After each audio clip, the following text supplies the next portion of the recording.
మనుషులు నాకు దూరమైన నన్ను దూరం పెట్టిన నా దేవుడు నాకు దగ్గరగా మరింత సమీపంగా ఉన్నాడు. ఆమేన్.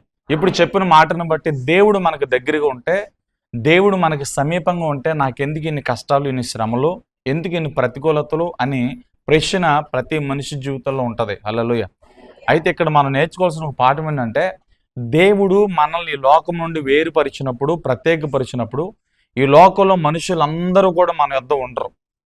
ఈ లోకంలో ప్రేమ అనేది కరివైపోతుంది. ఎందుకంటే దేవుని చేత వేరుపాటు చేయబడిన అపోస్తలులు కానీ, దేవుని చేత వేరుపాటు చేయబడిన ప్రవక్తలు కానీ, దేవుని చేత వేరుపాటు చేయబడిన తన ప్రజలు మన పరిశుద్ధ గ్రంథంలో కనుక చూసినట్లయితే వారికి చాలామంది శత్రువులు ఉన్నారు, వారికి చాలా పోరాటాలు ఉన్నాయి, చాలా ప్రతికూలతలు ఉన్నాయి, చాలా ఆకలి దప్పికలు ఉన్నాయి. అయితే ఆకలి దప్పికల్లో దేవుడు వారిని విడిచిపెట్టల, శత్రువుల మధ్య దేవుడు వారిని విడిచిపెట్టల, అగాధ జలములు వ్యతిరేకంగా లేచిన త్రోవలన్నీ కూడా వారి మార్గాలను మూసేసి నడవడానికి త్రోవ ఇవ్వకపోయినా దేవుడు వారి పక్షముగా ఉండి వారి త్రోవలను సరళం చేశాడు. అగ్నిస్తంభంగా మేఘస్తంభంగా దేవుడు వారితో నడిచాడు. దేవుడు వారి ఆకలి దప్పులు తీర్చాడు. దేవుడు ఒక వ్యక్తి జీవితంలో తోడున్నప్పుడు శ్రమలు ఉంటాయి, కానీ ఆ శ్రమలలో దేవుని కృప వారి బ్రతుకులు విస్తరించుద్ది. దేవుడు వారికి తోడుగా ఉన్నప్పుడు ఆపదలు ఉంటాయి, అవమానాలు ఉంటాయి, నిందలు ఉంటాయి, నిస్పృహలు ఉంటాయి, కానీ వాటన్నిటిలో కూడా దేవుని యొక్క గొప్ప ఆదరణ వాళ్ళు పొందుతూ ఉంటారు. అందుకనే ఈ లోకంలో మనుషులందరూ నన్ను విడిచిపెట్టిన దేవుడు నాకు సమీపంగా ఉన్నాడు అనే వాస్తవాన్ని మనం ఎప్పుడు కూడా గుర్తుపెట్టుకోవాలి. ఈ పాపపు లోకంలో అక్రమం విస్తరించి ప్రేమలు చల్లారిపోయిన ఈ లోకంలో మనకు కలిగి ఉండాల్సిన ఒక ప్రాముఖ్యమైన నిరీక్షణ ఏంటో తెలుసా? నా బలము నన్ను విడిచిపెట్టిన నాకు దేవుడే బలం అని చెప్పాలి. నా ఆస్తి పాస్తులు ఒకవేళ కరిగిపోయినా, తరిగిపోయినా, పాడైపోయినా నాకు ఆధారం దేవుడే అని చెప్పాలి. నాతో ఉన్న నా బంధువులు, స్నేహితులు నన్ను మెచ్చుకోవచ్చు, తిట్టొచ్చు, ఎవరు ఎలా ఉన్నా నా జీవితంలో స్థిరమైన వ్యక్తి, స్థిరమైన దేవుడు, స్థిరమైన పునాది దేవుడే, ప్రభువే, యేసే అని చెప్పాలి. ఎప్పుడైతే మనం ఈ స్థితిలోనికి వస్తామో, ఈ విశ్వాసపు స్థాయిలోనికి వస్తామో, అప్పుడు ఈ స్థాయిలో నుండి మన శ్రమల వైపు చూసినప్పుడు ఆ శ్రమలో మనకి పెద్ద ఎన్న తగనవగా కనపడవు. దేవుడు మనకు తోడుగా ఉన్నాడని భావన ఎప్పుడైతే మనలోకి వస్తుందో, దేవుడు నాకు కాపరిగా ఉన్నాడు అనే తపన ఎప్పుడైతే మనలోకి వస్తుందో, దేవుడు నన్ను కాపాడుతాడు, నడిపిస్తాడు, నేను చేర్చబడవలసిన గమ్యం వరకు దేవుడు నన్ను నడిపిస్తాడనే ఆలోచన ఎప్పుడైతే నీలో పదిలంగా ఉంటుందో, అప్పుడు ఈ నిరీక్షణ నిన్ను అన్ని స్థితుల్లో నడిపించగలుగుద్ది, నీ శత్రువుల పైన గొప్ప జయం ఇవ్వగలుగుద్ది. నిరీక్షణ లేకుంటే, విశ్వాసం లేకుంటే అడుగు కూడా వేయలేము. నిరీక్షణతో, విశ్వాసంతో మనం ముందుకు నడవగలిగితే దేవుడు ఎత్తైన స్థలాన్ని ఎక్కిస్తాడనమాట. హల్లెలూయా చెప్పండి. అందుకనే మన ఇక్కడ వాక్యంలో కనుక చూస్తే 65వ కీర్తన 2వ వచనం కనుక మనం చూద్దాం ఒకసారి. 65వ కీర్తన 2వ వచనంలో ప్రార్థన ఆలకించువాడా దావీదు చెప్తాడు. ఈ కీర్తన యాక్చువల్గా చాలా మంది బైబిల్లో ఉన్న కొంతమంది పండితులు, బైబిల్ శాస్త్రజ్ఞులు ఏం చెప్తారంటే, ఇది హిజ్కియా రాజు రాశాడు. అశూరులు హిజ్కియా మీదకి, యోధా ప్రజల మీదకి వచ్చినప్పుడు ఆ సమయంలో హిజ్కియా ఈ కీర్తన రాశాడని చెప్పి కొంతమంది అభిప్రాయం ఉంది. అయితే వాస్తవానికి ఇది దావీదు గారు రాసిన కీర్తన. ఇది హల్లెలూయా. ఇది హిజ్కియా గారు రాసిన కీర్తన కాదు, దావీదు గారు రాసిన కీర్తన. ఇక్కడ దావీదు ఏమంటాడంటే, ప్రార్థన ఆలకించేవాడు సర్వ శరీరులు నీ వద్దకు వస్తారు. హల్లెలూయా. 62 కీర్తన 2వ వాక్యం ఏముంది? ప్రార్థన ఆలకించువాడు. ఎప్పుడు ప్రార్థన ఆలకిస్తాడో ఒక మాటలో చెప్పమంటే, ఎక్కడ నువ్వు ప్రార్థించినా, ఏ సమయమందు ప్రార్థించినా, ఎలాంటి స్థలమునందున్న ప్రార్థించినా, ఎంత బాధతో ప్రార్థించినా, ఏ అప్పుల్లో, ఏ అనారోగ్యంలో, ఎలాంటి దీన స్థితిలో ఉండి నువ్వు ప్రార్థించినా నీ ప్రార్థన ఆలకించే దేవుడు ఉన్నాడు. హల్లెలూయా. ఇక్కడ ప్రార్థన ఆలకించే దేవుడు అని ఇక్కడ చెప్పడానికి ప్రాముఖ్యమైన కారణం ఏంటంటే, ప్రార్థన ఆలకించే దేవుళ్ళలో జీవం ఉంటది. ఈ మనం చేసే ప్రార్థన ఆలకించే దేవుడు యేసుక్రీస్తు ప్రభు అని నేను ప్రకటిస్తున్నా.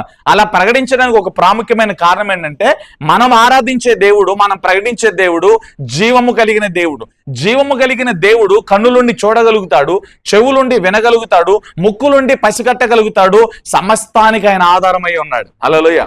అందుకే యెహోవా కన్నులు సమస్తము మీద ఆధారపడి ఉన్నాయి. సమస్త స్థలములో, అన్ని ప్రదేశాల మీద ఆయన కనుదృష్టి ఉన్నదే అనే వాక్యం చెప్తుంది. Praise lord. ఈరోజు మనం ఆరాధించే దేవుడు ప్రార్థన ఆలకించే దేవుడు. చెప్పండి, నా దేవుడు నా ప్రార్థన ఆలకించువాడు. గల కారణం ఆయన సజీవుడు. హల్లెలూయా. ప్రార్థన ఆలకించడానికి కావలసిన జీవం, ప్రార్థన ఆలకించి దానికి ప్రత్యుత్తరం ఇవ్వాల్సిన సామర్థ్యం, సత్తువ నజరేయుడైన యేసులో ఉంది. హల్లెలూయా.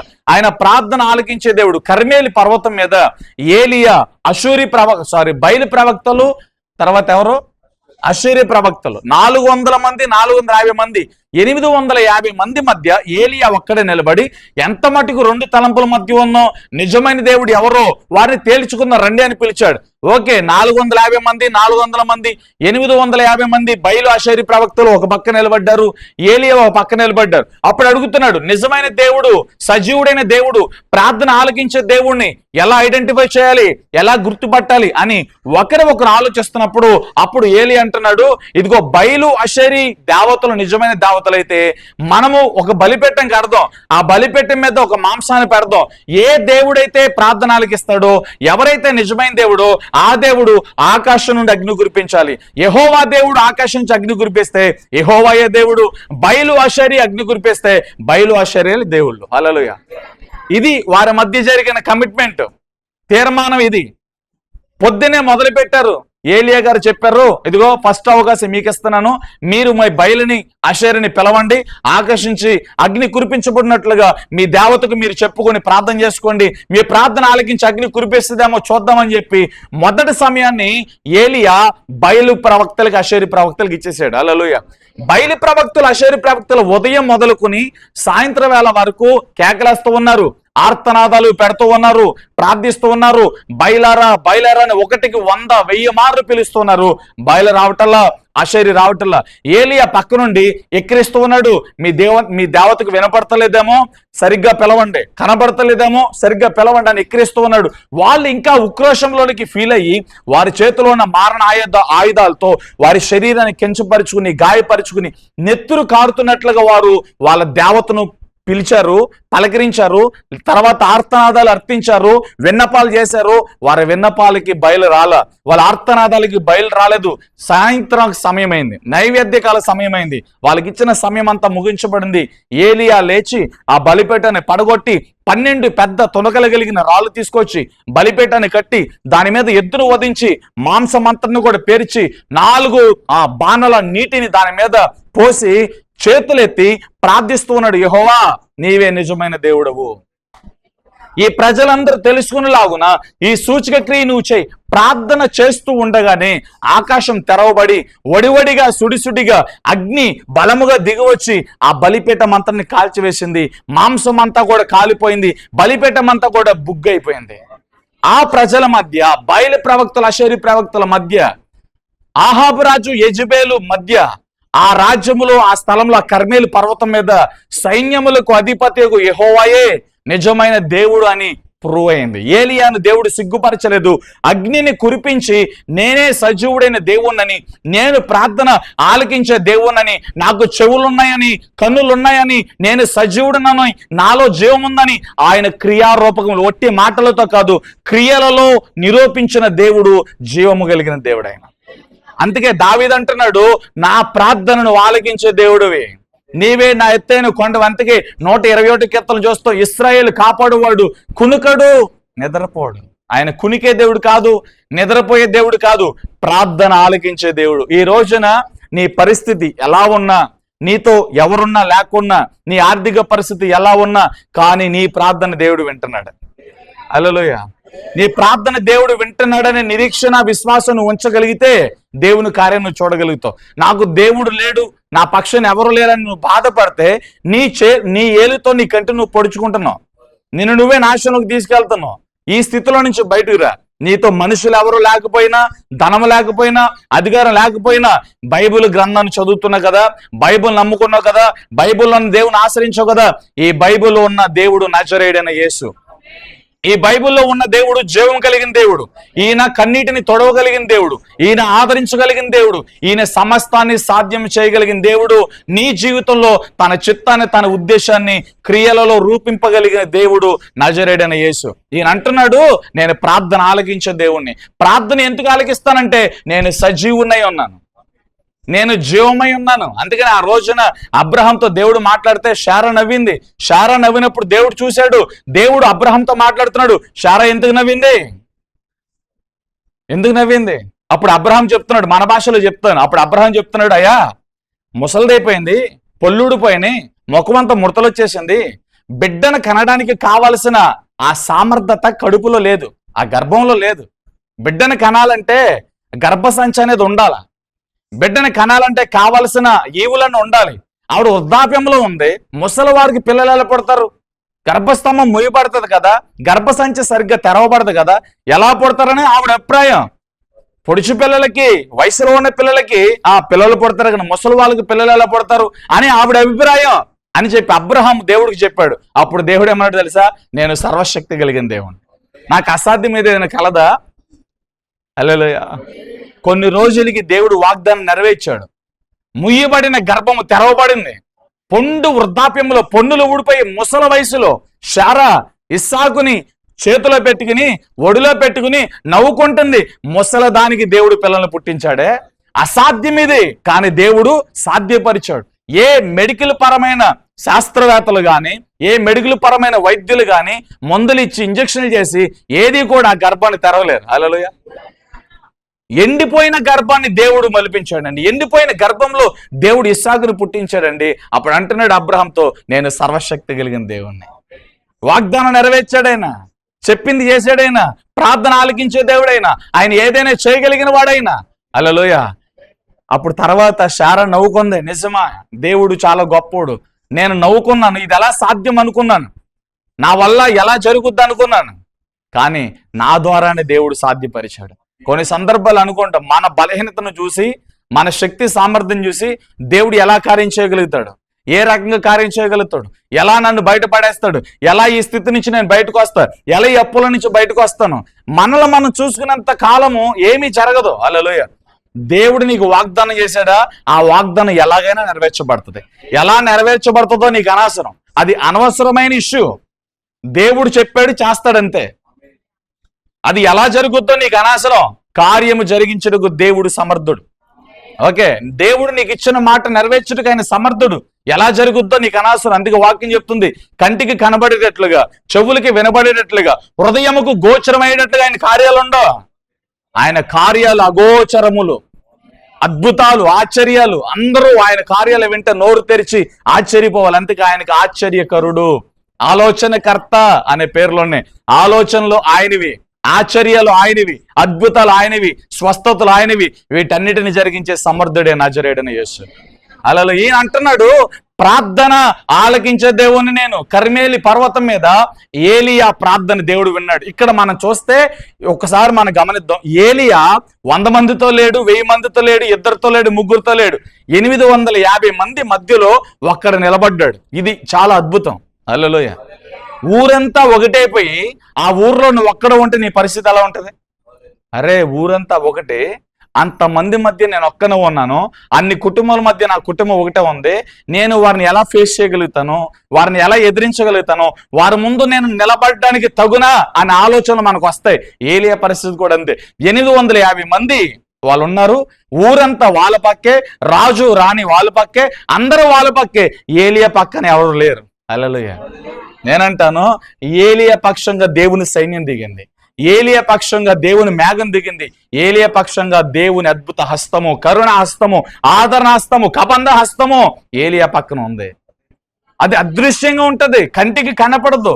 దేవుని మహిమ కంటికి కనపడదు, చెవులకి వినపడవు. అది తెరవబడిన నేత్రాలతో, విశ్వాసంతో దేవుని నమ్మిన వారు మాత్రమే ఆయన మహిమను చూడగలుగుతారు. అందుకే నువ్వు దేవుని నమ్మితే నీకు అన్ని సాధ్యమే. నువ్వు దేవుని నమ్మితే దేవుని మహిమను చూస్తావు అని యేసుప్రభువు లోకసువార్తలో మాట్లాడారు. హల్లెలూయా. నమ్మటం ద్వారా అద్భుతం జరుగుతుంది, నమ్మటం ద్వారా మేలు జరుగుతుంది, నమ్మటం ద్వారా నీ జీవితంలో ద్వారాలు తెరవబడతాయి, నమ్మటం ద్వారా దేవుని మహిమ చూస్తావు. వచ్చి ఇలా విని వెళ్ళిపోయినంత మాత్రం దేవుని మహిమ చూడలేవు. అందుకే ముందు చెప్పా, వినటం మాత్రం బాగా వింటారు, బాగా బుర్రూపుతారు, బాగా రాస్తారు, దానివల్ల ప్రయోజనం లేదు.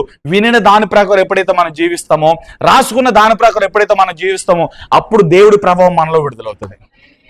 ఓకే, ఇక్కడ అంటూ ఉన్నాడు, ప్రార్థన ఆలకించే దేవుడు. హల్లెలూయా.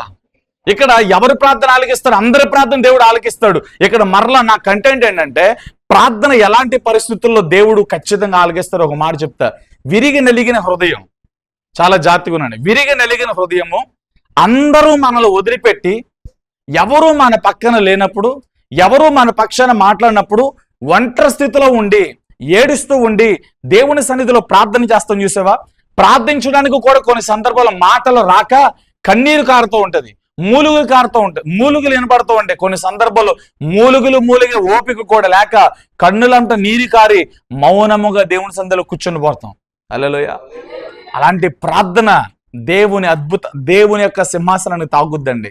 ఇదే 65వ కీర్తనలో మనం చదువుతూ 65వ కీర్తన మొదటి వచనంలో మౌనంగా ఉండుట దేవుని స్తుతించుట, సియోనులో మౌనంగా ఉండుట దేవుని స్తుతించుట అనే మాట మనం చూస్తాం. రెండో మాటలో ప్రార్థన ఆలకించువాడా సర్వ శరీరులు నీ యొద్దకు వస్తారని దేవుడు చెప్తున్నాడు ఇక్కడ. హల్లెలూయా. ఈరోజు మౌనంగా ఉన్నావా, ఒంటరిగా ఉన్నావా, నీ పక్కన ఎవరు లేరా, నీ పరిస్థితి బాగోలేదా, నా జీవితం ఇంత అనుకుంటున్నావా, ఇక ఎవరు నాకు సహాయం చేయలేరు అనుకుంటున్నావా, నా వల్ల కాదనుకుంటున్నావా, నా జీవితం అంతా అయిపోయింది అనుకుంటున్నావా? హల్లెలూయా. నీ గర్భం మీద చేయబెట్టి నువ్వు పలకగలిగితే, నీ హృదయం మీద చేయబెట్టి నువ్వు పాజిటివ్గా మాట్లాడగలిగితే, నాకు మంచి ఉంది, వెలుగు ఉంది, మహిమ ఉంది, ప్రభావం ఉంది, దేవుడు నన్ను నడిపిస్తాడని నువ్వు నమ్మగలిగి విశ్వాసంతో నిన్ను నువ్వు బలపరచుకోవడానికి ప్రయత్నం చేయగలిగితే పరిశుద్ధాత్మ దేవుడు నీ జీవితంలో కొనసాగుతాడు. హల్లెలూయా. ఎప్పుడు కూడా అలా అనుకోవద్దు. ఎవరున్నారు దావీదు పక్షాన? దావీదు ఎవరు లైక్ చేశారు? దావీదుని ఎవరు మెచ్చుకున్నారు? యోసేపుని ఎవరు మెచ్చుకున్నారు? యోసేపుకి అడుగడుగున అవమానాలు కాదా? యోసేపుని గుంటలో దోసింది అన్నలు కాదా? చెప్పండి, అన్నలు కాదండి. అమ్మేసింది, హెబ్రీలకు అమ్మేసింది, ఐగుప్తు వాసులకు అమ్మేసింది అన్నలు కాదా? గుంటలో దోసింది అన్నలు కాదా? చంపాలని చూసింది అన్నలు కాదా? సొంత వారే గుంటలో దోశారు, సొంత వారే చంపాలని ప్రయత్నం చేశారు, సొంత వారే శత్రువులయ్యారు, కానీ దేవుడు వదిలిపెట్టల. యోసేపు జీవితంలో సొంత వారు లేచినా, అన్నలే వ్యతిరేకంగా లేచినా దేవుని వాగ్దానం ఉందే, ఆ వాగ్దానం నెరవేర్చాడు దేవుడు. అన్నలు లేచారు, పొతీఫర్ లేచాడు, పొతీఫర్ భార్య లేచింది, చెరసాలలోనికి వెళ్ళాడు, అవమానంలోకి వెళ్ళాడు, నిందల్లోనికి వెళ్ళాడు, ప్రతికూలతలోనికి వెళ్ళాడు. అడుగడుగున అవమానమే, అడుగడుగున నెమ్మది లేని స్థితి. హల్లెలూయా. ఎక్కడ చూసిన పోరాటమే. కానీ యోసేపు జీవితంలో దేవుడు ప్రార్థన విన్నాడు, యోసేపు జీవితంలో ప్రార్థన ఆలకించాడు, యోసేపు జీవితంలో ప్రార్థన విన్న దేవుడు అద్భుతం చేశాడు. ఏ వాగ్దానం అయితే యోసేపుకి ఇవ్వబడిందో, ఏ కళ, ఏ దర్శనం అయితే యోసేపు పొందుకున్నాడో ఆ కళను, ఆ దర్శనాన్ని దేవుడు నెరవేర్చాడు. హల్లెలూయా. తన సొంత ఇంట్లో లేడు, శత్రువుల మధ్యలో ఉన్నాడు. హల్లెలూయా. తన ఇంట్లో లేడు, తన ప్రజల మధ్య లేడు, తన పుట్టిన ఊర్లో లేడు, తన ఎక్కడ ఉన్నా సరే దేవుని వాగ్దానం నెరవేర్చాడు. హల్లెలూయా. వాగ్దానం నెరవేర్చే దేవుడు, ప్రార్థన ఆలకించే దేవుడు అండి ఆయన. దేనికి భయపడాల్సినంత అవసరం లేదు. కొన్ని సందర్భాల్లో మన పర్సనల్ ఇష్యూలో, ఆర్థిక సమస్యలే, లేకపోతే ఆరోగ్య పోరాటాలే, కుటుంబ పోరాటాలే చాలా ప్రతికూలతలుగా, చాలా భారంగా మారతాయి. అలా కొన్ని సందర్భాలు అనిపిస్తుంది, నా కుటుంబాన్ని నడిపించలేము, సంఘాన్ని నడిపించలేము, నా బలం చాలదు, నా శక్తి చాలదు. అది నిజమే, నీ బలము నీ శక్తి చాలదు. అందుకే దేవుని వైపు చూడగలిగితే, ప్రార్థన ఆలకించే దేవునికి ప్రార్థన చేయగలిగితే, సహాయం చేయగలిగే దేవుని వైపు చేయి చాపగలిగితే నువ్వు సిగ్గునందవని వాక్యం చెప్తుంది. అందుకనే యెహోవాను ఆశ్రయించిన వాడు ధన్యుడు. మనుషుల్ని తన బలాన్ని ఆధారం చేసుకున్నవాడు శాపగ్రస్తుడే. మనుషులే కాదు, తన బలాన్ని ఆధారం చేసుకునే శాపగ్రస్తుడే. తన తెలివిని, తన జ్ఞానాన్ని ఆధారం చేసుకున్నవాడు శాపగ్రస్తుడే. వాక్యం చాలా క్లియర్గా చెప్తుంది. అందుకే దేవుని ఆధారం చేసుకోవాలి. యెహోవా నాకు ఆశ్చర్యం అని చెప్పాలి. చెప్పండి, యెహోవా నీవే నాకు ఆశ్చర్యం. నేను చెప్పమానని చెప్పండి కదా, రియల్గా మీరు మీ వ్యక్తిగత జీవితంలో దేవా నీవే నాకు ఆశ్చర్యం అని దేవుని వైపు తేరి చూసి చెప్పగలిగితే, నువ్వు ఏ స్థితిలో ఉన్నా నీ అడుగులు స్థిరపరిచే దేవుడు నీకు తోడుగా ఉన్నాడు. నువ్వు ఏ స్థితిలో ఉన్న వాగ్దానాన్ని జ్ఞాపకం చేసుకుని ఆ మాటల్లో నీలో రుడిగా నెరవేర్చే దేవుడు నీకు తోడుగా ఉన్నాడు. అంతే. అలా ప్రార్థన ఆలకించే దేవుడైనా, ఒంటరి వారు పక్షం ఉండే దేవుడైనా, విధవరాల పక్షాన ఉండే దేవుడైనా, ఏ హోపు లేక, దీనేమంటారు, ఏ సహాయము లేక, దీనేమంటారు, ఇంకా బాగా చెప్పాలంటే ఏ మనుషులు, ఇటు చూస్తే మనుషులు ఉండరు, ఇటు చూస్తే ఆధారం ఉండదు, ఇటు చూస్తే ఆస్తుపాస్తులు ఉండవు, ఏమీ లేక నిరుపయోగ స్థితిలో, నిస్సహాయ స్థితిలో ఉన్న మన జీవితంలో హల్లెలూయా దేవుడు దిగొస్తాడండి. లూకా సువార్త 7వ అధ్యాయంలో నాయేను అనే గ్రామంలోనికి వచ్చాడు యేసు ప్రభు. హల్లెలూయా. లూకా సువార్త 7వ అధ్యాయం, లూకా సువార్త 7వ అధ్యాయం, లూకా సువార్త 7వ అధ్యాయం 12వ వచనంలో నాయేను అనే గ్రామంలోనికి యేసు ప్రభు వచ్చాడు. నాయేను అనే గ్రామంలో యేసుప్రభు వారు వచ్చి ఒక దృశ్యాన్ని చూశాడు. ఒక దృశ్యాన్ని చూసినప్పుడు అక్కడ ఒక విధవరాలు కనబడుతుంది. 12వ వచనం, 11వ వచనం, 12వ వచనం మనం చూస్తే అక్కడ ఒక విధవరాలు కనబడుతుంది. ఆ విధవరాలు గుండె బాదుకుని ఏడుస్తూ ఉంది. చాలా వృద్ధాప్యంలో ఉంది, ముసలావిడ ఆవిడ. ఆవిడ ఏడుస్తుంది, గుండు కొట్టుకుంటూ ఉంది. ఆవిడ్ని యేసు ప్రభు చూశారు. హల్లెలూయా. ఆవిడ్ని యేసు ప్రభు చూడగానే అక్కడ 2 మాటలు కనబడ్డాయి. యేసయ్య ఆవిడ్ని చూసినట్లుగా, ఆవిడ మీద కనికర పడినట్లుగా, జాలి పడినట్లుగా రాయబడి. 12వ వచనం చూడండి. ఆయన ఆ ఊరి గవని ఎద్దకు వచ్చి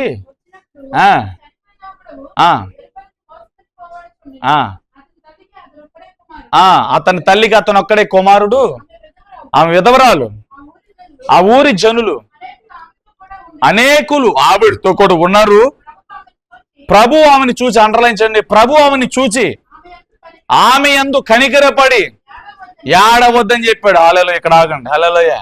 ఇప్పుడు దేవుడు ఇదే చెప్తున్నాడు. నిన్ను చూస్తున్నాడు, నీ జీవితంలో తన కనికరాన్ని చూపిస్తున్నాడు. నిన్ను కూడా చెప్తున్నాడు, ఏడవద్దు, భయపడొద్దు. నువ్వు భయపడతంటే దేవుని స్వరం నీతో మాట్లాడుతుంది, భయపడొద్దు. నువ్వు ఏడుస్తున్నావా, నువ్వు ఏడవద్దు. మూలుగుతున్నావా, మూలగొద్దు. మనుషుల వైపు చేయి చాపావా, మనుషుల వైపు చూడొద్దు అని దేవుడు చెప్తున్నాడు. హల్లెలూయా. చూచాడు, జాలి పడ్డాడు. ఇక్కడ మనం చూస్తే నాయీను అనే ప్రాంతానికి ఆ ఊరి యొక్క పేరు అర్థం ఏంటో తెలుసా? ఆనందకరమైన, ఆహ్లాదకరమైన, సంతోషకరమైన అనే మాటలు వస్తాయి. హల్లెలూయా. చెప్పండి, నాయీను అనే గ్రామానికి అర్థం ఏంటి చెప్పండి. అర్థాలు రాసుకోండి, మీకు ఉపయోగపడతాయి. నాయీను అనే ఊరికి అర్థం ఏంటి? ఆనందకరమైన, ఆహ్లాదకరమైన, సంతోషకరమైన అనే మాటలు ఆ గ్రామం యొక్క పేరుకి అర్థం వస్తుంది అనమాట. హల్లెలూయా.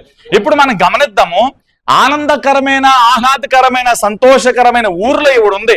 కానీ ఈవిడికి ఆదరణ ఉందా? ధైర్యం ఉందా? ఆవిడ కన్నీరు తొడవబడుతుందా? లేదు. అక్కడ మనం చదువున మాటలో మరొక మాట గమనించాలి. ఆ ఊరిలో ఉన్న కొంతమంది ప్రజలు ఆవిడ యొద్ద నిలబడ్డారు, ఆమెను యందు నిలిచారు, నిలిచి ఆమెను ఆదరిస్తున్నారు. కానీ ఆవిడికి ఆదరణ సరిపోటల్లా. ఆవిడ కంటి నుండి కారే కన్నీరు అది నాన్ స్టాప్ గా కారుతుంది. ఎందుకంటే సర్వస్వం కొడుకే, భర్త లేడు, ఆధారం లేదు. కొడుకే ఆధారం. తనే పోషణ చూసుకోవాలి, తనే బట్ట ఇవ్వాలి, కష్టమో సుఖమో పంచుకునేది ఆ తల్లికి ఆధారం కొడుకు ఒక్కడే. ఆ కొడుకు చచ్చిపోయాడు. అల్లెలు ఆ ఇన్సిడెంట్ మన ఇంట్లో ఉంటే ఎంత బాధగా ఉంటుంది. మన ఇంట్లో ఒకరు చనిపోతే ఆగుతామా? సావు కూడా వచ్చిన ఆగం, సంఘం అంతా వచ్చిన ఆగం, ఊరంతా వచ్చిన ఆగం. ఎందుకంటే ఆ లోటు దేవుడు తప్ప ఎవరు తెరచలేడు. ఆ లోటు దేవుడు తప్ప ఎవరు భర్తీ చేయలేరు. అందుకే భర్త అని పిలువబడ్డాడు యేసు ప్రభు. భర్త అంటే భరించువాడు అని అర్థం. సమస్తాన్ని భరించువాడు, సార్వత్రిక సంఘం అంతటికి శిరస్సుగా భర్తగా ఉన్న యేసు సర్వలోక పాపములన్నిటినీ ఆయన భుజముల మీద భరించాడు. ఆయన భుజముల మీద మోసాడు ఆయన.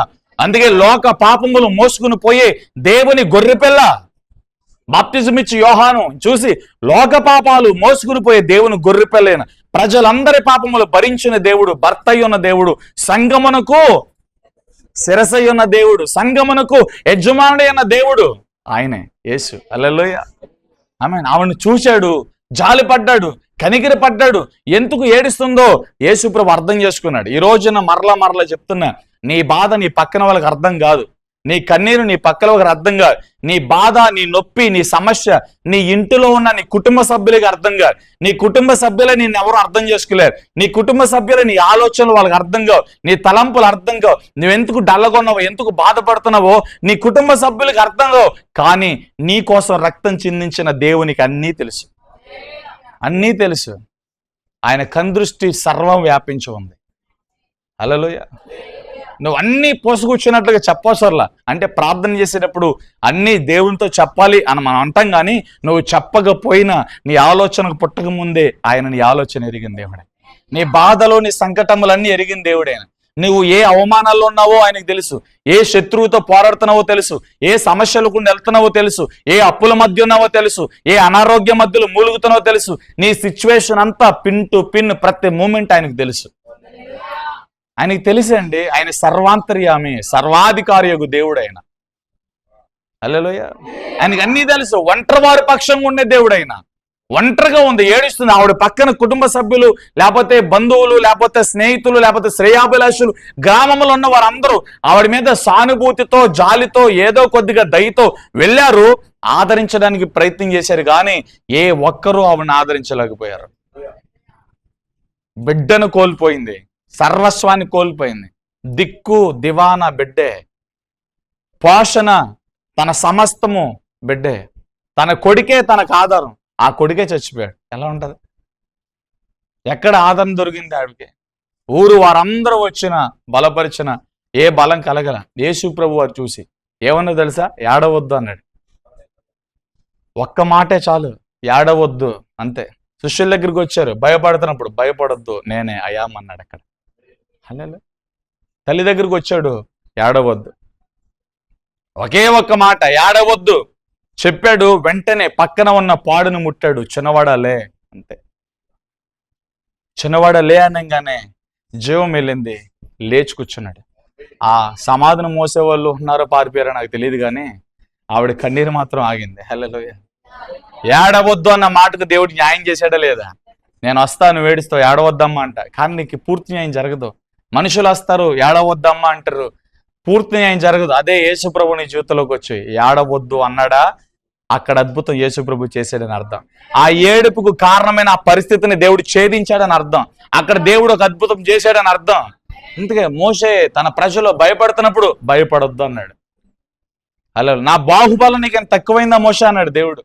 దేవుని బాహుబలంతో ఎర్ర సముద్రాన్ని 2 పాయలుగా చేసి ఆరిన నేల మీద దేవుడు తన ప్రజలు నడిపించి వాగ్దానం చేసినట్లుగా తన శత్రువులను అదే సముద్రంలో ముంచేశాడు. అదే సముద్రంలో దేవుడు తన ప్రజలను కాపాడుకున్నాడు. అదే సముద్రంలో తన శత్రువులను ముంచేశాడు. కాపాడుకోవడం తెలుసు, ముంచడం తెలుసు ఆయనకి. హల్లెలూయా. అందుకే ప్రార్థన ఆలకించే దేవుడు జీవము కలిగిన దేవుడు. రెండోదిగా చెప్తున్నా, ప్రార్థన ఆలకించే దేవుడు సర్వశక్తి కలిగిన దేవుడు. హల్లెలూయా. ప్రార్థన ఆలకించే దేవుడు జీవం కలిగిన దేవుడు. చచ్చిపోయిన లాజరును బ్రతికించాడు. నాయని గ్రామంలో తన బిడ్డను బ్రతికించాడు. హల్లెలూయా. ఆయన జీవము కలిగిన దేవుడు. మాట పలిగితే, మాట సెలవిస్తే రోగాలన్నీ లయమైతే, మరణము మింగి దేవుడు జీవాన్ని కలిగిన జీవాధిపతి. మరలా చెప్పండి, ప్రార్థన ఆలకించే దేవుడు జీవము కలిగిన దేవుడు. మొదటి పాఠం. ప్రార్థన ఆలకించే దేవుడు సర్వశక్తి కలిగిన దేవుడు. రెండో పాఠం. హల్లెలూయా. ప్రార్థన ఆలకించే దేవుడు సర్వశక్తి కలిగిన దేవుడు. మనం ప్రార్థన చేసేటప్పుడు నమ్మాలి, నేను చేసే ప్రార్థన దేవుడు విని దానికి ప్రత్యుత్తరం ఇస్తాడు, దానికి జవాబిస్తాడు. మన ఎగ్జాంపుల్ గా చూసాము, కర్వేలి పర్వతం మీద ఏలియా అషేరీ ప్రవక్తలు బయలు ప్రవక్తల మధ్య చేసిన ప్రార్థన అద్భుతం జరిగింది. సర్వశక్తి కలిగిన దేవుడైనా, హల్లెలూయా, ప్రార్థన చేస్తే ఏదైనా చేయగలిగిన దేవుడైనా, అద్భుతాలు చేసే దేవుడైనా, లేని వాటిని ఉన్నట్టుగా పిలిచే దేవుడైనా, ఒంటరి వారి పక్షం ఉండే దేవుడైనా, విధవరాల పక్షం ఉండే దేవుడైనా, నిస్సహాయ స్థితిలో ఉన్న వారి పక్షాన ఉండే దేవుడైనా. హల్లెలూయా. ఎవరైనా విధవరాలు కన్నీటితో ప్రార్థన చేస్తే ఆవిడ ప్రార్థన నేరుగా దేవుని దగ్గరికి వెళ్తుంది. తల్లి తండ్రి లేని అనాథ పిల్లలు ఎవరైనా ప్రార్థన చేస్తే ఆ ప్రార్థన నేరుగా దేవుని దగ్గరికి వెళ్తుంది. విరిగి నలిగిన హృదయంతో నువ్వు ప్రార్థన చేస్తే ఆ ప్రార్థన నేరుగా దేవుని దగ్గరికి వెళ్తుంది. దేవుడు వెంటనే రెస్పాండ్ అవుతాడు, వెంటనే కలుగజేస్తున్న అద్భుతం చేస్తాడు. హల్లెలూయా. బైబిల్లో చాలా సూచనలు మనకు కనబడుతున్నాయి. చేతులు తల్లి చెప్పండి, ఈరోజు సర్వశక్తి కలిగిన దేవుడు నీకు తోడుగా ఉన్నాడండి. నీ ప్రార్థన వింటాడండి, నీకు సహాయం చేస్తాడండి. నేను ముగించబోతున్నా, చెప్పండి, సర్వశక్తి కలిగిన దేవుడు నా పక్షంగా ఉన్నాడు. హల్లెలూయా. ఈయన ఎంత సర్వశక్తి కలిగిన దేవుడు అంటే చెప్పను, ఒంటరివారు పక్షంగా ఉంటాడండి. నీ జీవితం పాడైపోతే నీ ఇంటి వారు కూడా ఆనందిస్తారేమో, నీ అన్నదమ్ములు కూడా ఆనందిస్తారేమో. వాడు మొన్నటిదాకా ఎగిరాడు, ఈ రోజు వాడి పరిస్థితి అయిపోయింది, ఇక వాడు తలెత్తుకోలేడు, ఇక ఊరు కూడా వదిలిపెట్టి వెళ్ళిపోతాడు. ఎలాంటి మాటలు ఆల్రెడీ నువ్వు వింటూ ఉన్నావేమో, ఈ మాటలన్నీ కూడా దేవుడు వింటున్నాడు. దేవుడు అద్భుతం చేస్తాడు. హల్లెలూయా. ఒంటరిగా ఉన్నావా, నీ జీవితం దేనికి పనికిరాదు అనుకుంటున్నావా, పనికిరాని జీవితాలను పనికొచ్చేటట్లుగా చేసే సర్వశక్తిమంతుడు ఈయన. సముద్రం యువతలో ఉన్నాడు యేసు ప్రభు, సముద్రం అవతల ఉన్న వ్యక్తిని చూశాడు. ఎలా చూశాడు అర్థం కాల. హల్లెలూయా. గెరాసేనుల ప్రాంతంలోనికి వెళ్ళాడు యేసు ప్రభు. 2000 దెయ్యముల కంటే అధికమైన దెయ్యాలు తన శరీరంలో ఉన్నాయి. ఇనప సంఖ్యలను తుత్తునీలుగా తెంపేస్తూ ఉన్నాడు. గ్రామంలో ఏ ఒక్కరు కూడా ఆ వ్యక్తిని అదుపు చేయలేకపోయారు. శ్మశానంలో పడుకుంటున్నాడు, రాళ్లతో తాను కొట్టుకుంటున్నాడు, గోళ్లతో గిచ్చుకుంటున్నాడు, తాను గాయపరుచుకుంటున్నాడు. దెయ్యములకు నిధిగా, దెయ్యములకు గృహముగా మారిపోయాడు ఆ వ్యక్తి. హల్లెలూయా. ఆ వ్యక్తి దగ్గరికి యేసు ప్రభు సముద్రం యువతలను అవతలికి వెళ్ళాడండి. ఒక్క వ్యక్తి కోసమండి. ఆ వ్యక్తిని బ్రతుకు మార్చడానికి, ఆ వ్యక్తి జీవితాన్ని మార్చడానికి, దురాత్మల చేత బాధించబడి దురాత్మల చేత పాడైపోతున్న తన జీవితాన్ని, చీకటితో మగ్గిపోతున్న తన జీవితాన్ని మనుషులు ఎవరు సానుకూలపరచాలని ఆ వ్యక్తి బ్రతుకును సర్వశక్తి కలిగిన దేవుడు అడుగు పెట్టాడండి.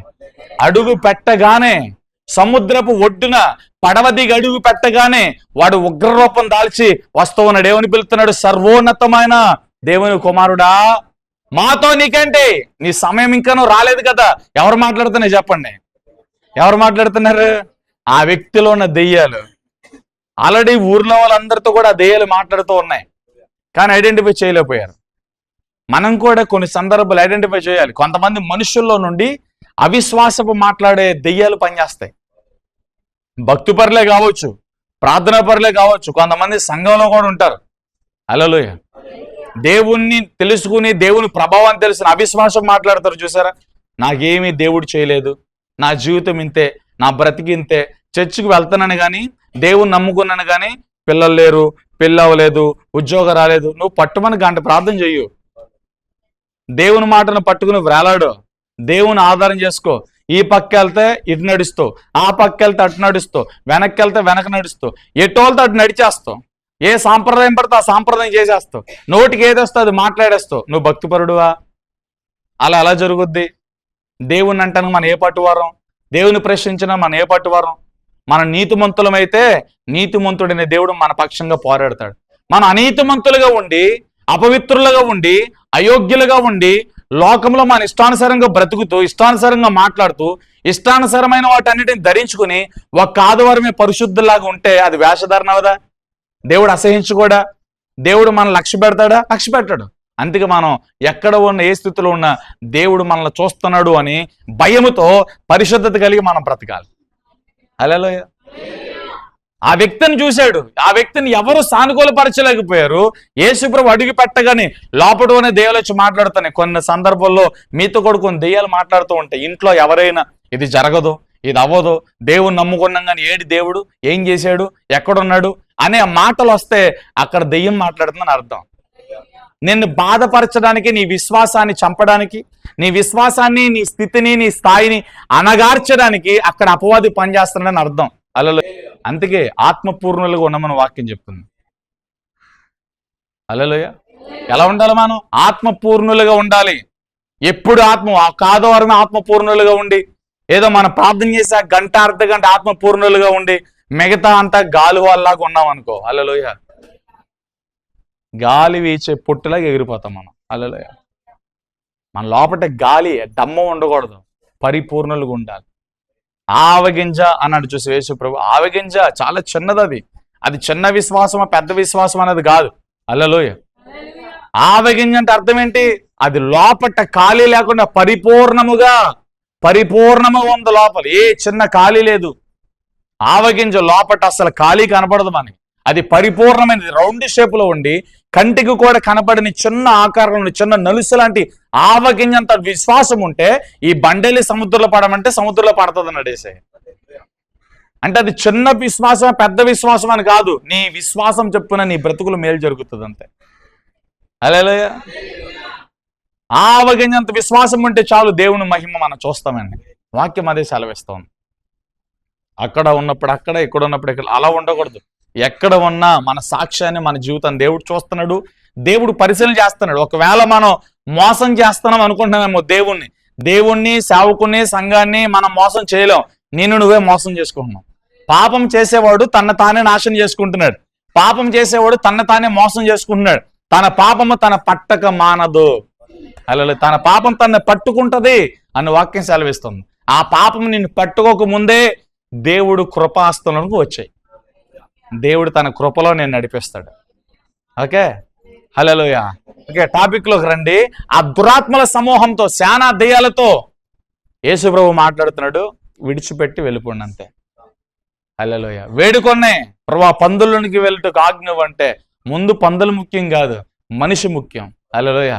పందులోనికి వెళ్ళడానికి దేవుడు అనుమతి ఇచ్చాడు, పందులోకి వెళ్ళిపోయినాయి. హల్లెలూయా. మనిషి స్వతంత్రుడైపోయాడు, వెంటనే మారిపోయాడు. యేసు ప్రభు కాళ్ళగడు కూర్చున్నాడు. ప్రభా నీతో పాటు నేను వస్తాను, నీ శిష్యుడిగా వస్తాను, నన్ను నీతో పాటు తీసుకెళ్ళిపో ప్రభు అన్నాడండి. వెంటనే చూడండి తనలో మారు మనసు, దేవుని గొప్పతనాన్ని అర్థం చేసుకున్నాడు. మనోళ్ళు వస్తారు, ఎంతకాలం వాక్యమైన మారు మనసు పొందరు, ఎన్ని అద్భుతాలు చూసినా మారు మనసు పొందరు, ఎన్ని స్వస్థతలు చూడు, ఎన్ని అద్భుతాలు చూడు, ఎన్ని ప్రవచనాలు ఉన్నో, ఎన్ని వాగ్దానాలు ఉన్నో, ఆ వాగ్దానాలు పట్టుకుని ప్రార్థన చేయరు. బాప్టిజం పొందమంటే పొందరు, అభిషేకంతో నింపబడంటే నింపబడరు. నీ కుటుంబంలో పరిస్థితి బాగా, సేవకులకు మేము ప్రార్థన చేస్తాం, నువ్వు కూడా ప్రార్థన చేయంటే కనీసం ఇంట్లో భర్త గురించి ప్రార్థన చేయరు, బిడ్డల వ్యవస్థ గురించి ప్రార్థన చేయరు, అప్పుల గురించి ప్రార్థన చేయరు. బాగా నొప్పి వచ్చినప్పుడు ప్రార్థన చేస్తారు, ఆ నొప్పి కాస్త తగ్గిపోతే ప్రార్థన చేయరు. నేను అంటున్నది వాస్తవం కాదా? ఎక్కడుంది భారం? ఆ వ్యక్తి యేసు ప్రభువు నుంచి విడుదల పొందగానే, స్వస్థత పొందగానే, ఆ దురాత్మ నుంచి విడుదల పొందగానే ఏసై కాళ్ళకాడ కూర్చున్నాడండి. ఏసయ్యా నేను కూడా నీతో వస్తాను, నన్ను తీసుకెళ్ళిపో ప్రభు అన్నాడండి. ఈరోజు నువ్వు అంటావా, ప్రభు నన్ను వాడుకో ప్రభు, నీ పరిచర్లో వాడుకో, నీ సేవలో వాడుకో, సువార్త పనులు వాడుకో, నువ్వు అంటావా? అన్న ఎన్ని అద్భుతాలు చూడాల నువ్వు? సంఘంలో దేవుడు ఎన్ని కార్యాలు చేయట్లా? నీ బ్రతుకులు ఎన్ని వాగ్దానాలు లేవు? దేవుడు నీతో మాట్లాడిన మాటలు ఎన్ని ఉన్నాయి? చాలా ఉన్నాయి. హల్లెలూయా. చూసా చాలా మంది డల్ అయిపోయారు. దీనికి సమాధానం లేదు. ఎందుకు సమాధానం లేదు? దేవుడు ఎంచే భక్తి మనం చేయలేకపోతాం. ఆ వ్యక్తి దేవుని మహిమను చూడగానే, విడుదల కార్యం జరగగానే గ్యాప్ ఇవ్వలేదండి. వెంటనే యేసయ్య నేను నిన్ను వెంబడిస్తాను అన్నాడు, నేను నీతో వచ్చేస్తాను, నన్ను తీసుకెళ్ళిపో ప్రభు అన్నాడు. హల్లెలూయా. యేసయ్య ఏం చెప్పాడు తెలుసా? నేను ఊర్లోకి వెళ్ళడానికి అవకాశం లేదు, ఊర్లో చేయాల్సిన అద్భుతాలు చాలా ఉన్నాయి, ఊర్లో వెళ్ళగొట్టాల్సిన, అంటే మన భాషలో చెప్తానండి, చాలా వివరించి చెప్తాను. ఊర్లో నీలాంటి వాళ్ళు చాలా మంది ఉన్నారు, ఊర్లో చెప్పాల్సిన వాక్యాలు చాలా ఉన్నాయి. నేను చెప్పాల్సిన వాక్యాలను నువ్వు వెళ్ళి చెప్పు, నేను చేయాల్సిన అద్భుతాలను నువ్వు చేయి, నేను చేయాల్సిన ఆశ్చర్యాలను నువ్వు చేయి. నేను నీ గ్రామంలో అడుగు పెట్టడానికి వీల్లేదు కదా, నా బదులుగా నా అభిషేకంతో నా ఆత్మతో నువ్వు అడిగిపెట్టు, నేను చేయాల్సిన కార్యాలను నువ్వు జరిగించన్నాడు. దేవుడు ఆ వ్యక్తిని నమ్మి ఆ గెరాసేనుల ప్రాంతంలో అభిషేకించి పంపించాడు. నేనంట ఆ ప్రాంతంలో ఆ వ్యక్తి సంఘం కట్టుంటాడు, ఆ ప్రాంతంలో కొన్ని ఆత్మలు దేవుని కోసం సిద్ధపరిచాడు. సేమ్ దేవుడు ఆ గెరాసేనుల ప్రాంతంలో ఉన్న వ్యక్తిని ఎలా విడిపించి పని చేయమని అతను నడిపించాడో, దేవుని మహిమను చూచిన మీతో కూడా దేవుడు చెప్తున్నాడు, ఆయన కాడు మోయటం మీకు మేలు. ప్రయాసపడి భారం మోసుకుంటారు, రండి, నేను సాత్వికుడును, దేన మనసు కలిగిన వాడు, మీరు నా దగ్గర కూర్చొని నేర్చుకోండి, నా కాడి సులువైనది, తేలికైనది, నా కాడి ఎత్తుకోండి, అది మీకు మేలు. హల్లెలూయా. విలాపకర్త చెప్తున్నాడు కదా, యవ్వనమందు నరుడు దేవుని కాడి మోయటం మేలు. హల్లెలూయా. అందుకే యెహోవా చెప్తున్నాడు, మీ యవ్వన కాలం మంది, యుక్త కాలం మందే దేవుని కొరకు మీరు తిరగాలి. హల్లెలూయా. యవ్వనములు అంటే చాలా మంది చిన్నపిల్లలు అనుకుంటారు. చిన్నపిల్ల అని కాదు, ఆత్మీయ భాషలో కాళ్ళు చేతులు పనిచేస్తూ ఇప్పుడు ఉన్న ఇక్కడ వారందరూ కూడా యవ్వన బిడ్డలే. హల్లెలూయా. నీ బలం ఉండగానే, నీ శక్తి ఉండగానే, కాళ్ళు చేతులు పనిచేస్తూ ఉండగా, నీ శరీరం సహకరిస్తూ ఉండగానే దేవుని పని చేయండి, దేవుని కోసం బ్రతకండి, దేవునికి నీ బ్రతుకులు సమర్పించండి, దేవునికి మీ జీవితాలు అర్పగించండి. రోమపత్రిక 12వ అధ్యాయంలో సజీవ యాగముగా మీ దేహములను దేవునికి అర్పించండి. 2వ వచనం అంటాడు, ఏది దేవుని అనుకూలమైన చిత్తమో అది మీరు చేయండి అంటాడు. హల్లెలూయా. ప్రైజ్ లార్డ్ చెప్పండి. రోజు ఒంటరిదానివా, గెరాసేనుల ప్రాంతంలో ఉన్న వ్యక్తిలాగా ఒంటరివాడుగా ఉన్నావా? నీకు ఎవరు సహాయం చేయట్లేదా? నిన్నెవరు అదుపు చేయలేకపోతున్నారా?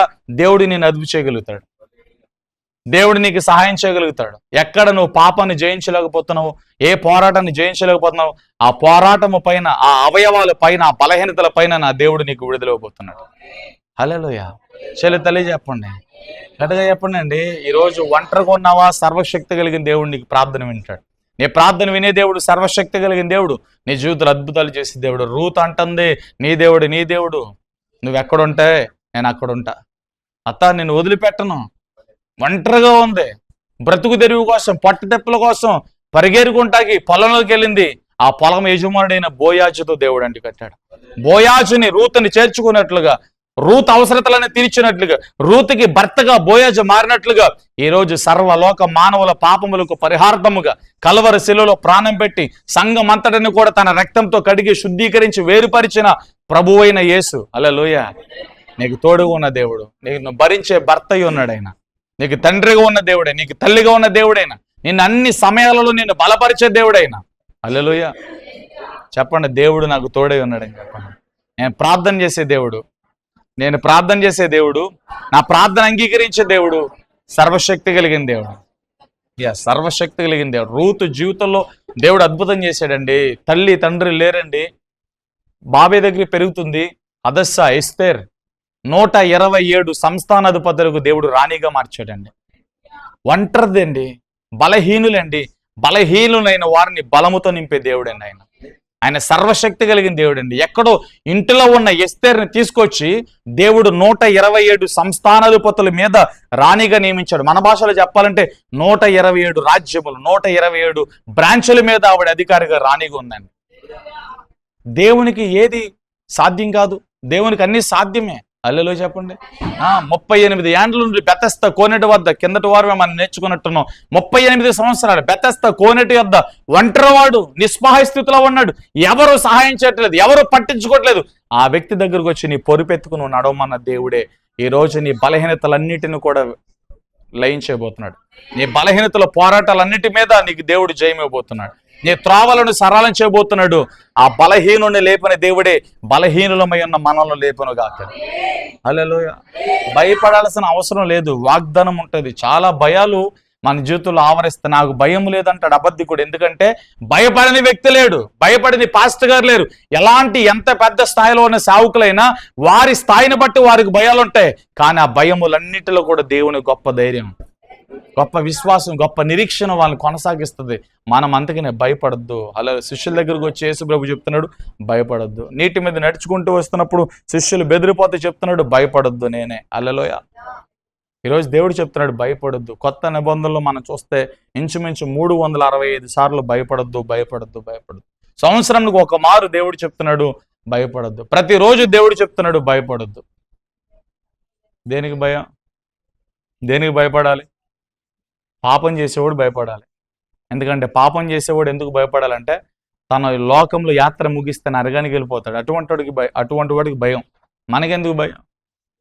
మన పరిశుద్ధులుగా బ్రతికితే, యథార్థంగా బ్రతికితే భయపడాల్సిన అవసరం లేదు. ఎందుకంటే ఈ లోకంలో పోరాటాలన్నింటినీ దేవుడు చూసుకుంటాడు. ఈ లోకంలో ఒకవేళ మన పోరాటాన్ని ముగిస్తే దేవుని దగ్గర ఉంటాం మనం. ఇదే మన నిరీక్షణ. భయపడాల్సినంత అవసరం అయితే ఏమీ లేదు. చేతులు తెలియజెప్పండి. హల్లెలూయా. చూడండి, సమరయ స్త్రీ దగ్గరికి వెళ్ళాడు. ఆవిడ ఒంటరే కదా, 38 ఏళ్ళ నుండి ఒంటరి వాడే కదా. హల్లెలూయా చెప్పండి. చాలా మంది ఒంటరి జీవితాలు మనం చూస్తున్నాం. ఒంటరి వారిని దేవుడు సర్వశక్తిమంతులుగా మార్చాడండి. ఎవరు? ఇప్పుడు మనం ఎవరి గురించి చెప్పుకున్నా, సేనాదేయాలు పట్టిన వ్యక్తి ఒంటరివాడే కదా. మార్చాడా లేదా? సర్వశక్తిమంతుడిగా మార్చాడా లేదా? 38 ఏళ్ళ నుండి ఉన్నవాడు ఒంటరివాడుగా ఉన్నాడా లేదా? ఆ వ్యక్తిని లేపాడా లేదా? చెప్పండి, చెప్పరండి. లేపాడా లేదా? సమరయ స్త్రీ దగ్గర రండి. ఆవిడ కూడా ఎవరు? ఒంటరిదే. 4-5 భర్తలు ఉన్నారు, కానీ వాళ్ళు నిజంగా ప్రేమించే వాళ్ళు కాదు, వాళ్ళు ఆదరించే వాళ్ళు కాదు. వాళ్ళ సుఖానికి తన శరీరాన్ని వాడుకునే వాళ్ళే. అవసరత ఉన్నంత వరకు ఆవిడ దగ్గరికి వెళ్తారు, అవసరత తీరిపోయిన తర్వాత ఆవిడ వదిలిపెట్టేస్తారు. ఆవిడ క్యారెక్టర్ గురించి ఇంకా 2 మాటలు చెప్పాలంటే, లోకంలో ఎవరు ఆవిడకి విలువ ఎవరు గౌరవం ఎవరు? ఆవిడ నడుచుకుంటూ వెళ్తూ ఉండగా ఎదురు పడితే అందరూ ఆవిడ ముఖం మీద పెడతారు, నువ్వు ఎదురొచ్చావేంట నాకు పాపాత్మురాల అని అన్నం ఉంటారు అక్కడ. ఖచ్చితంగా అంటారు. లోకపు తీరంతే. 99 చేసిన మంచి పనులు మర్చిపోయి చివరి చేసిన చిన్న మిస్టేక్ ఉండి చూసి, చిన్న తప్పు, దాన్ని బట్టుకు నేలాడుతుంది. లోకపు తీరంతే. అందుకే దేవుడు మనలో తప్పుని ఎంచుతుల్లా. దేవుడు మన తప్పులన్నిటినీ క్షమించడానికి, మన పాపములన్నీ క్షమించడానికి ఇష్టపడుతున్నాడు. దేవుడు ఒక్కడేనండి మన తప్పులు ఎత్తి చూపక, పర్లేదు ఇక నుంచి అలా బ్రతుకు, నువ్వు మారు మనసు పొందు, నీకు మరలా అవకాశం ఇస్తానని మరొక అవకాశాన్ని ఇచ్చి దేవుడు మనల్ని నడిపించడానికి ఇష్టపడుతున్నాడు. అదే ఈ లోకం అయితే మనం చేసిన తప్పులను 1కి 100 మార్లు గుర్తు చేసి కాకుల వల్ల మనల్ని పొడుస్తూ ఉంటుంది ఈ లోకం. అందుకే లోకపు ప్రేమ ఎక్కడ, దేవుని ప్రేమ ఎక్కడ? దేవుని ప్రేమ మనల్ని చేరదీస్తుంది. దేవుని ప్రేమ ప్రోత్సాహపరుస్తుంది. వెనక ఉన్న వాటిని మరిచేటట్లుగా చేస్తుంది, ముందున్న వాటికి నడిపేస్తుంది. చేర్చవలసిన గమ్యం వైపుకి దేవుని ప్రేమ మనల్ని నడిపిస్తుంది. అదే లోకంలో మనుషుల ప్రేమను కనుక మనం నమ్ముకుంటే నిరాశలోకి వెళ్ళిపోతాం, నిస్పృహలోకి వెళ్ళిపోతాం. లోకంలో మనుషుల ప్రేమ ఇంక నువ్వేం చేయలేవు, చాలా తప్పు చేసేసావు, ఉన్నదంతా పాడు చేసేసావు, ఇంకా నువ్వు ఏ రకంగా ముందుకెళ్తావు, వాళ్ళ దగ్గరికి ఏ మొహం పెట్టుకుని వెళ్తావు, వీళ్ళతో ఏ మొహం పెట్టుకుని చెప్తావు, నువ్వు చేయాల్సిన తప్పులని చేసేసావు, అసలు నీలంటోడు ఎవడు లేడు, నువ్వు చాలా పెద్ద పాపివి, నువ్వు చాలా పెద్ద తప్పు చేసావు. లోకపు మాటలు ఇలా ఉంటాయి. ఆ మాటలు విన్న మనిషి నిజమే నిరాశలోకి వెళ్ళిపోతారు, నిస్పృహలోకి వెళ్ళిపోతారు. నిజంగా నాలాంటి దౌర్భాగ్యుడు, నాలాంటి పాపాత్ముడు ఉండడేమో, నేను చాలా చెడ్డ వ్యక్తిని. హల్లెలూయా. అలాంటి వ్యక్తి యేసుప్రభు దగ్గరకు వస్తే యేసుప్రభు ఏమంటాడు తెలుసా? హల్లెలూయా. ఒకే ఒక్క మాట అంటాడు, పర్వాలేదు, మరలా ప్రయత్నించు, నేను నీకు తోడుగా ఉంటాను అంటాడు దేవుడు. చప్పట్లు కొట్టండి ఒకసారి. హల్లెలూయా. యేసుప్రభు ఒకే ఒక్క మాట అంటాడు, పర్వాలేదు, ప్రయత్నించు, మొదటి చేసిన తప్పు మరలా చేయొద్దాక. అప్పుడు దాకా నీ జీవితంలో నేను లేను కదా, నీ బ్రతుకులో నేను లేను కదా, నేను లేక తెలుసు తెలియక చేసేసావు కదా, ఇక నుంచి నువ్వు అలా చేయొద్దు. ఈ రోజు నుంచి నేను నీ జీవితంలో ఉంటా, నేను నీ బ్రతుకులో ఉంటాను, నేను చెప్పినట్లుగా చెయ్యమని చెప్పి దేవుడు నీకు తోడుగా నడుస్తాడు. యాకోబుని అదే చేశాడు కదా. ఎవరో దాగెందుకు, యాకోబు తెలియనుడు ఎవడో ఉన్నాడు ఇక్కడ. హల్లెలూయా. యాకోబు చేసిన తప్పదే. అన్న ఎందుకు కోపం పెట్టుకున్నాడు, అన్న ఎందుకు పగ పెట్టుకున్నాడు, అబద్ధం ఆడాడు. మేక చర్మం కప్పుకొని తండ్రిని మోసం చేశాడు, గొంతుకు మార్చి తండ్రిని మోసం చేశాడు. అన్నకు వెళ్లాల్సిన ఆశీర్వాదాలన్నీ తమ్ముడు దొంగిలించేశాడు. ఇటువంటి యాకోబుని దేవుడు దర్శించాడు. అర్ధరాత్రి వేళ, ఒంటరి వేళ దేవుడు దర్శించాడు. హల్లెలూయా. నువ్వు పాపివి, నువ్వు మోసగాడివి, నువ్వు అలాంటాడు, నువ్వు ఎలాంటాడు అని అనలా దేవుడు. దేవుడు ఏం చేశాడు తెలుసా? యాకోబు, నేను నీ తండ్రి దేవుణ్ణి. వా, ఎంత ప్రేమ ఉందో చూడండి ఆ మాటలో. నేను నీ తండ్రి దేవుణ్ణి, నేను నీకు తోడుగా ఉంటా. పాపులకి ఎవరు తోడుగా ఉంటారు చెప్పండి?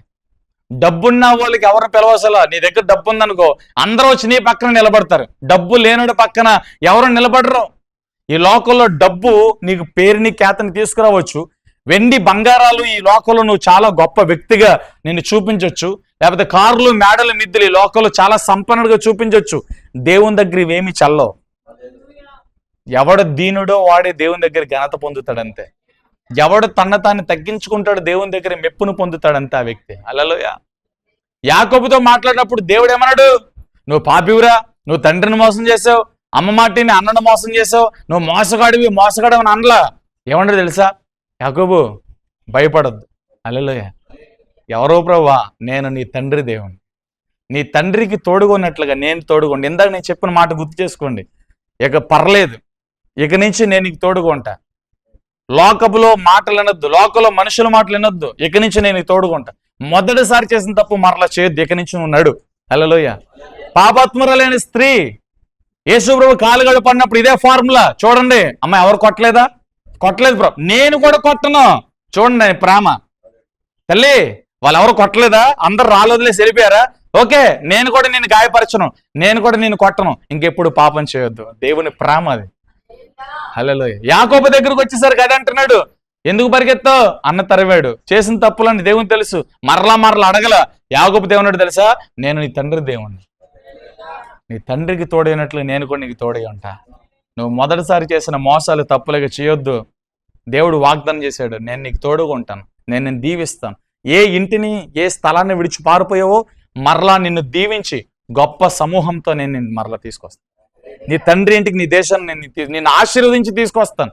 నీతో చెప్పింది నెరవేర్చే వరకు నేను నిన్ను విడిచిపెట్టను, ఎడబాయను. నేను నీతో చెప్పింది చేసే వరకు నేను నీకు తోడుగా ఉంటానని దేవుడు వాగ్దానం చేశాడు. వాగ్దానం నెరవేర్చాడు దేవుడు. ఒంటరివాడైన యాకోబుని, ఎన్నికలేని యాకోబుని, మోసగడిన యాకోబుని సర్వశక్తిమంతుడిగా మార్చాడు దేవుడు.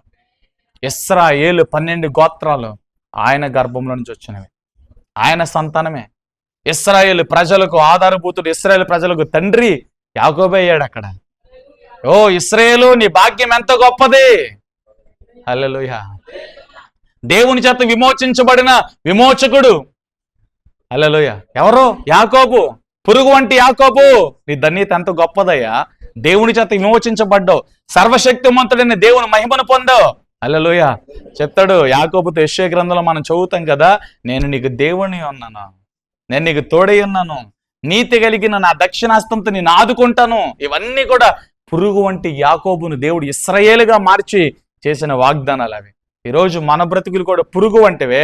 పురుగు వంటి మన బ్రతుకులను దేవుడు సంతోషకరంగా, ఆనందకరంగా మార్చగలిగిన దేవుడు, దీవెనకరంగా, వెలుగు సంబంధంగా మార్చగలిగిన దేవుడే నేను. హల్లెలూయా. 127 సంస్థానాధిపతుల మీద రాణిగా చేశారు. ఏం గొప్ప ఉంది చెప్పండి? ఎస్తేర్ అదశ ఏం గొప్ప ఉంది? పోటీలో నిలబడిందంతే. అందరూ రంగులు గింగులు అన్ని పూసుకుని రాజు ముందు నిలబడ్డారు. కానీ దేవుని దయ ఎవరి మీద ఉందో తెలుసా? ఎస్తేర్. దేవుని కృప. రాజు అందరిని చూసుకుంటున్నాడు, అందరిని దాటిపోయాడు. ఎస్తేర్ దగ్గరికి వచ్చేసరికి దేవుడు దయ పుట్టించాడండి. తన కనుచూపు ఎస్తేర్ మీద పడేటట్లుగా చేశాడు. ఏ అలంకరణ లేదు. ఈరోజు మన వాళ్ళందరూ కూడా అలంకరించేసుకుని స్టేజ్ల మీద నిలబడుతున్నారు. మనుషులను ఆకర్షించడానికి నిలబడొచ్చు కానీ దేవుణ్ణి వాళ్ళు ఆకర్షించలేరు. నువ్వు రంగులు పోసుకుని మంచి మంచి లక్షల లక్షల సూట్లు బూట్లు వేసుకుని కారులు వేసుకున్నంత మాత్రాన దేవుణ్ణి ఆకర్షించలేవు. దేవుణ్ణి ఆకర్షించేవాడు ఎవడ తెలుసా? తనను తగ్గించుకున్నవాడే, రిక్తునిగా మారినవాడే, ప్రతి విషయంలో దేవా ఇవన్నీ నువ్వు దయచేసినవని దేవుని స్తుతించిన వాడే, ప్రతి విషయంలో దేవుణ్ణి మహిమపరిచేవాడే దేవునిలో గొప్ప మెప్పును పొందుతాడు. అలా అందుకే తను తగ్గించుకున్నవాడు హెచ్చించబడతాడని వాక్యం చెప్తుంది. ఆమెను చెప్పండి. హల్లెలూయా. 127 సంస్థానాధిపతుల మీద దేవుడు రాణించేశాడు. యోధా ప్రజల మీదకి వచ్చే నాశనం నుంచి ఎస్తరును లేపాడు. అక్కడ ఎస్తరును వాడుకున్నాడు. మొర్దెకై ఒంటరి వాడుకున్నాడు. యోధా ప్రజలు ఒంటరి వాడుకున్నారు. హామాను కుట్రపోని రాజు దగ్గరికి వెళ్ళి యోధా జాతంతా పనికిరాని జాతి, రాజ్యంలో వాళ్ళు ఊరికే తిని కూర్చుంటున్నారు, వాళ్ళకి పెట్టే ధాన్యం వాళ్ళకి పెట్టే ఖర్చులు అన్నీ కూడా చాలా ఎక్స్పెన్సెస్ అయిపోతుంది. వీరు లేకుంటే మన రాజ్యంలో చాలా ఆదాయం ఉంటుంది, చాలా మందికి ఇంకా సేవ చేయొచ్చు, వీళ్ళందరూ పనికిరాని వాళ్ళు, వీళ్ళందరూ కూడా ఉపయోగం లేని వాళ్ళు అని చెప్పి రాజుకి ఎక్కేసాడు హామాను.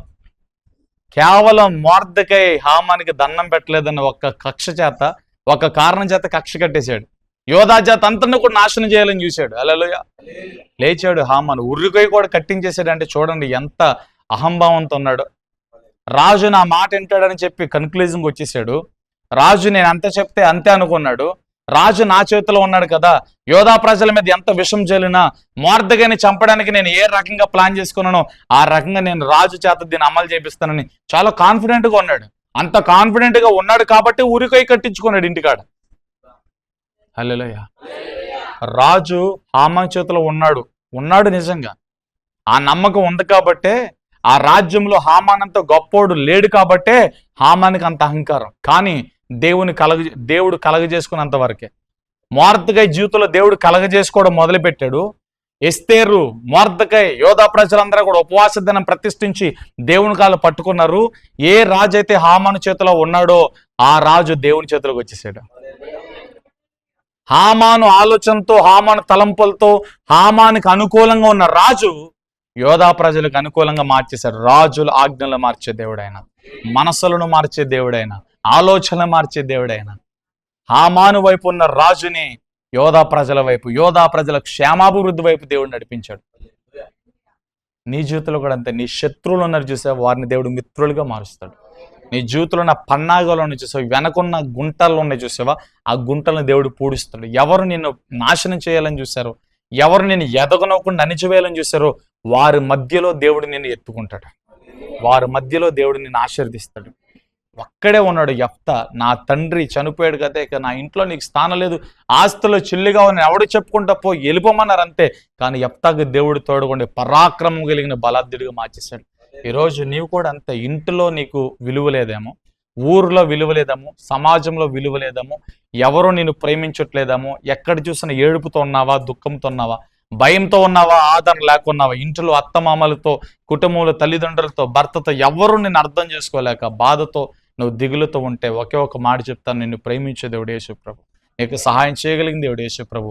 ఆయన చేతులు చాపు నేను ఎత్తుకునే దేవుడైనా, నీ ప్రార్థన ఆలకించే దేవుడైనా, నీ ప్రార్థన ఆలకించి జీవాన్ని ఇచ్చే దేవుడైనా, నీ ప్రార్థన ఆలకించి నీ పరిస్థితులు మార్చే సర్వశక్తిమంతుడైనా. హల్లెలూయా. ఎప్పుడు నా దేవుడు సర్వశక్తిమంతుడని చెప్పండి.